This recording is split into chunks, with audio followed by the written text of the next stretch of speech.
প্রিয় দর্শক, আপনার ক্যারিয়ার অনুষ্ঠানে আপনাদেরকে স্বাগত জানাচ্ছি। আমি ইমামউদ্দিন।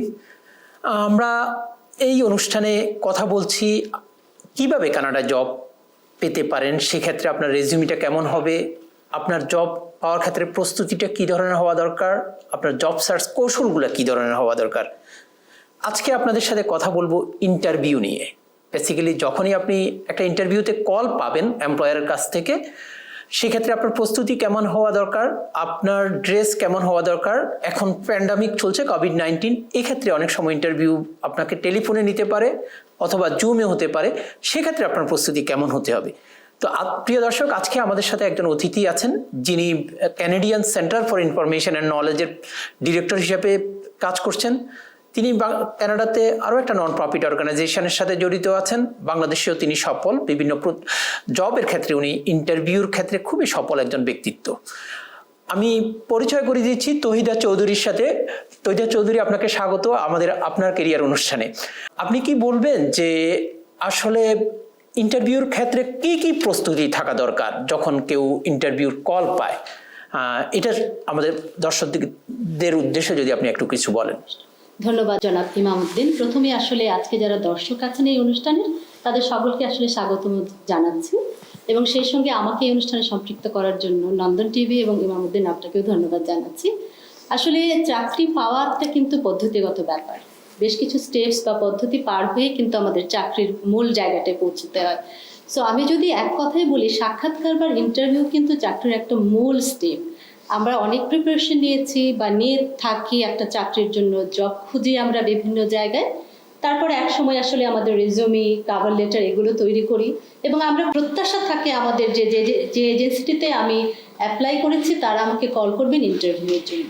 মূলত ওই ইন্টারভিউটা একটা অন্যতম অনুষঙ্গ এই চাকরি খোঁজার পুরো প্রক্রিয়াটাতে। সো জনাব ইমামউদ্দিন, আমি আসলে শুরুতেই বলতে চাই যে এই যে সাক্ষাৎকারের কিন্তু একটা কৌশলগত ব্যাপার। সো এক্ষেত্রে কিন্তু সাক্ষাৎকারের পূর্বে, সাক্ষাৎকারের সময়ে এবং সাক্ষাৎকারের শেষেই বেশ কিছু স্টেপ মেনটেন করে আসলে আমাদের এই সাক্ষাৎকারটিকে সফল করে নিতে হয়। আমি শুরু করি আসলে বিফোর ইন্টারভিউ আমাদের কি করা উচিত। আমরা আমাদের রেজুমি এবং কভার লেটার তো আমরা পাঠিয়েছি এবং আমরা আসলে সাক্ষাৎকারের জন্য একটি কল পেয়েছি। এখন কিন্তু আমার মূল প্রস্তুতি শুরু হবে যে সাক্ষাৎকারের দিনটিতে আমি কি করব। সো এক্ষেত্রে আমি শুরুতেই যেটা সবাইকে বলি যে আমাকে কিছু রিসার্চ করতে হবে। রিসার্চ মানেই না যে আপনাকে বিশাল ব্যাপক একটা গবেষণার ভেতরে যেতে হবে, আসলে এটা না।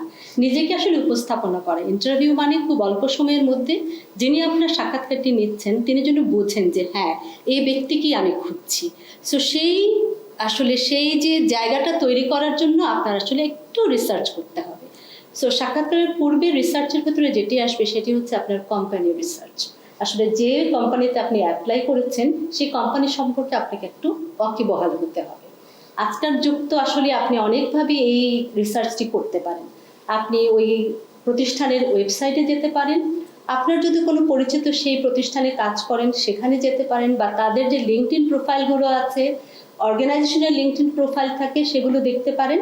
সো সেক্ষেত্রে আপনি অর্গানাইজেশন সম্পর্কে একটা ভালো আইডিয়া নিতে পারছেন। অনেক সময় ওয়েবসাইটগুলোতে কিন্তু বিভিন্ন এজেন্সির বার্ষিক যে রিপোর্ট, যেটা আমরা বলি অ্যানুয়াল রিপোর্ট যেটা থাকে, সেটি আপনি দেখে নিতে পারেন এবং সেক্ষেত্রে কিন্তু আপনি একটা পরিষ্কার ধারণা পাবেন যে এই অর্গানাইজেশনটি কী নিয়ে কাজ করছে, কী ধরনের প্রশ্ন আপনার এখানে আসতে পারে। ইভেন আপনি যে পজিশনটির জন্য অ্যাপ্লাই করেছেন সেই পজিশনটির জব রেসপন্সিবিলিটি অর্গানাইজেশনের ভিশন মিশনের সাথে কতটা সম্পৃক্ত সেটিও কিন্তু হতে পারে। সো এই রিসার্চটার পরে কিন্তু আপনি রেজুমি কিন্তু পাঠিয়েছেন। আমরা অনেক সময় যেটি দেখেছি, আমরা প্রচুর রেজুমি পাঠাই, অনেক সময় ভুলে যাই আসলে কোন প্রতিষ্ঠানটির কোন রেজুমি পাঠিয়েছি।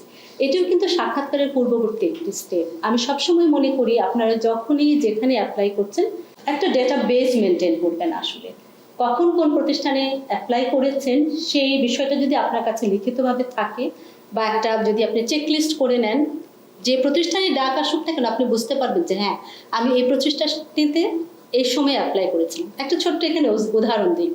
অনেক সময় আমি আমার অনেক সহকর্মীর কাছে শুনেছি, বা আমার নিজেরও অনেক সময় হয়েছে যে অনেক অ্যাপ্লাই করেছি, মনে রাখতে পারিনি যে কোন প্রতিষ্ঠানে অ্যাপ্লাই করেছি।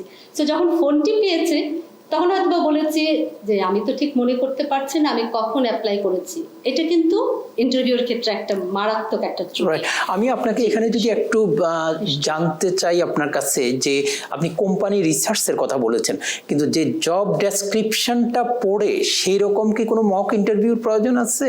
আপনার আগে থেকে প্রস্তুতি নেওয়া, ধরেন মক ওই কিরকম প্রশ্ন আসতে পারে সেই হিসাবে বারবার মক ইন্টারভিউ করে সেই ইন্টারভিউর জন্য প্রস্তুতি নেওয়া যে দরকার আমি আছে? এখানে খুব ভালো একটা প্রশ্ন করেছেন। আসলে যেহেতু প্রস্তুতির কথা বলছি আমি, ইন্টারভিউর পূর্ব প্রস্তুতি নিশ্চয়ই মক ইন্টারভিউ আপনি করতে পারেন। আপনি আপনার একজন কলিগ বা আপনি যদি কোনো এমপ্লয়মেন্ট এজেন্সির সাথে রিলেভেন্ট থাকেন বা রিলেটেড থাকেন, আপনার যে এমপ্লয়মেন্ট কাউন্সিলর আছেন তাকেও বলতে পারেন যে হ্যাঁ আমি আসলে একটু ইন্টারভিউটা কিভাবে হবে আমি এটার জন্য একটু আমি জানতে চাচ্ছি। এবং বিভিন্ন এজেন্সিগুলোতে কিন্তু এই মক ইন্টারভিউর বিষয়গুলো আছে। এবং হ্যাঁ, এটিও কিন্তু আপনার পূর্ব প্রস্তুতি। ধন্যবাদ জানান ইমামউদ্দিন এই কথাটি ধরিয়ে দেওয়ার জন্য।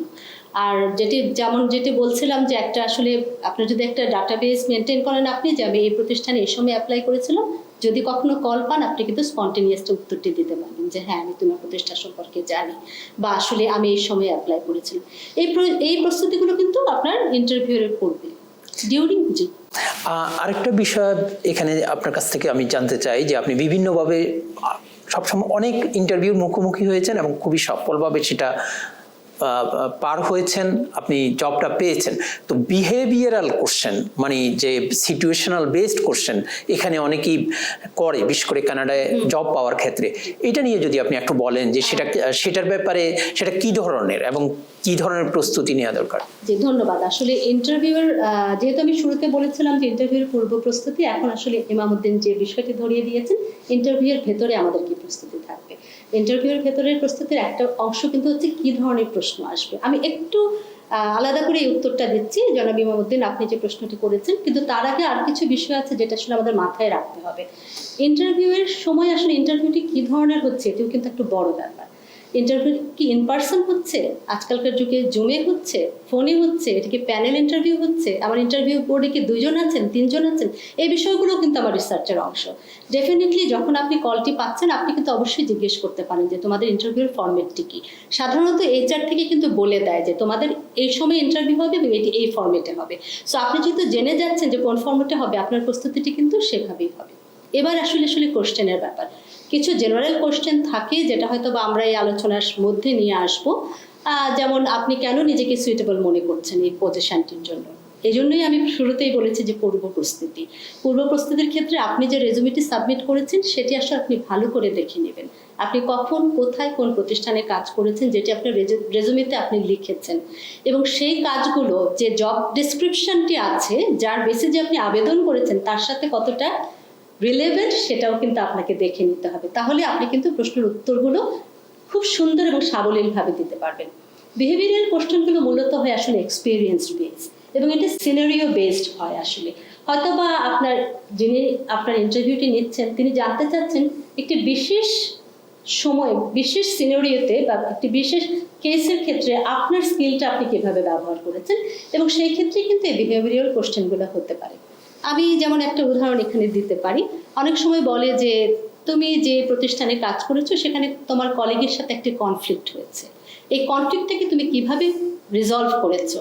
এই ধরনের কিছু সিচুয়েশনাল কোশ্চেন থাকে এবং সেটি হচ্ছে যে আপনার জব এক্সপিরিয়েন্সের ভেতরে আপনি কিভাবে আপনার স্কিলটা কাজে লাগিয়েছেন সেটি জানার জন্য। সো বেশ কিছু বিহেভিয়ারাল কোশ্চেন আসলে এই ধরনের থাকে যেটির জন্য আপনি প্রস্তুতি নিতে পারেন। আপনি চমৎকার বলেছেন তহিদা চৌধুরী, বিহেভিয়ার কোশ্চেনগুলো কেমন হওয়া দরকার, এবং একই সাথে আপনি একটু উল্লেখ করেছেন যে ইন্টারভিউটা হয়তো জুমে হতে পারে কিংবা টেলিফোনে হতে পারে। তো এখানে এখন অনেকে কিন্তু জুমে সেভাবে প্রিপেয়ার্ড থাকে না বা বিষয়টার সাথে অত ফ্যামিলিয়ার না। তো এক্ষেত্রে ওনাদের কি প্রস্তুতি থাকা দরকার? জুমে যদি হয় সেখানে ধরেন ব্যাকগ্রাউন্ড সাউন্ড হতে পারে বা ধরেন পোশাকের বিষয় আছে, ইন্টারভিউতে টাইমিং এর বিষয় আছে, সে প্রস্তুতিগুলো কেমন হওয়া দরকার? জি, আসলে ওই শুরুটাই কিন্তু এই প্রস্তুতির ভেতরেই যাচ্ছে। প্রথমে যেমন প্রি ইন্টারভিউ প্রস্তুতি বা প্রি ইন্টারভিউ প্রিপারেশন যেটি আমি বললাম, এরপরে আমরা এখন যে আলোচনাটা করছি এটা মূলত ডিউরিং ইন্টারভিউ আমরা কি ধরনের প্রস্তুতি নিব। পোশাক তো অবশ্যই একটা ব্যাপার, আমরা সবাই জানি যে ইন্টারভিউ বোর্ড ফেস করার জন্য আপনার যথেষ্ট সুন্দরভাবে আপনাকে নিজেকে উপস্থাপন করতে হবে, কারণ ইন্টারভিউ হয়তো বা হবে আপনার আধা ঘন্টা অথবা 1 ঘন্টা, কিন্তু ইন্টারভিউর প্রথম যে আপনার যে ইমপ্রেশনটা, যেটা আপনার আসলে অ্যাপিয়ারেন্স যেটা, সেটা আপনার পোশাক, আপনার বলা, আপনার চলা এবং আপনি কিভাবে বসছেন, কিভাবে কথা বলছেন, সব কিছুর ভেতরেই আসলে সেটি রিফ্লেক্টেড হবে। এবং জনাব ইমামউদ্দিন, এই মুহূর্তে যেটি অত্যন্ত জরুরি সেটি হচ্ছে ইন্টারভিউর প্যাটার্নটা চেঞ্জ হয়ে যাচ্ছে, কারণ আমরা কোভিড নিয়েই বসবাস করছি। সো এখন আমাদের ফোনে ইন্টারভিউ হচ্ছে, জুমে ইন্টারভিউ হচ্ছে। আমি শুরুতেই যেটা বলবো যে আসলে জুম প্ল্যাটফর্মটি যদি আপনারা ব্যবহার করেন, এটির ব্যাপারে বা করতে চান, এটির ব্যাপারে একটু আপনাদের অবশ্যই রিসার্চ করতে হবে। জুমে কিভাবে কথা বলবেন, আপনার আসলে আপনার লাইটিংটা কেমন হচ্ছে, আপনার অ্যাপিয়ারেন্সটা কি আসছে, সেই জিনিসগুলো তো অবশ্যই জেনে নিতে হবে। এবং জুমের কিছু ফিচার আছে যেগুলো আসলে আপনি বুঝতে হবে। আপনি মাইক্রোফোন মিউট করছেন কিনা, আপনার ক্যামেরা অন আছে কিনা, আপনি কি ক্যামেরাতে থাকতে পারবেন কিনা, অনেক বিষয় আছে। আমি আমার কথা বলি, আমি এখন প্রচুর জুমে মিটিং আসলে করি, এবং অনেক সময় আমি যেটা দেখি যে অনেকেই একসঙ্গে কথা বলতে চায়। ইন্টারভিউর ক্ষেত্রে তো সেটা হবে না আসলে, হয়তো বা আপনাকে 2 জন বা 3 জন, যদি প্যানেল ডিসকাশন হয় 3 জন হয়তো বা জুমে থাকবেন, আপনাকে ইন্টারভিউ করবেন। সো আপনার এন্ড থেকে যেন আপনি টেকনিক্যালি যথেষ্ট আসলে পরিচিত জুমের সাথে, সেই কনফিডেন্সটা আপনাকে তৈরি করতে হবে। এবং যিনি আপনার ইন্টারভিউ নিচ্ছেন বা যারা নিচ্ছেন, তাদের ভেতরে যেন এই বিষয়টা আসে যে না, উনি আসলে এটি পারছেন। টেলিফোন ইন্টারভিউর ক্ষেত্রে আসলে আমি যেটা দেখি, অনেক সময় 2 জন বা 3 জন থাকেন, অনেক সময় আসলে আপনার শুনতে অসুবিধা হয়। কোনো সমস্যা নেই, রিপিট করতে বলবেন। খুব পোলাইটলি আপনি বলতে পারেন যে আপনি যদি আরেকবার রিপিট করেন প্রশ্নটি, আমার শুনতে অসুবিধা হচ্ছে, এতে কিন্তু কোনো সমস্যা নেই।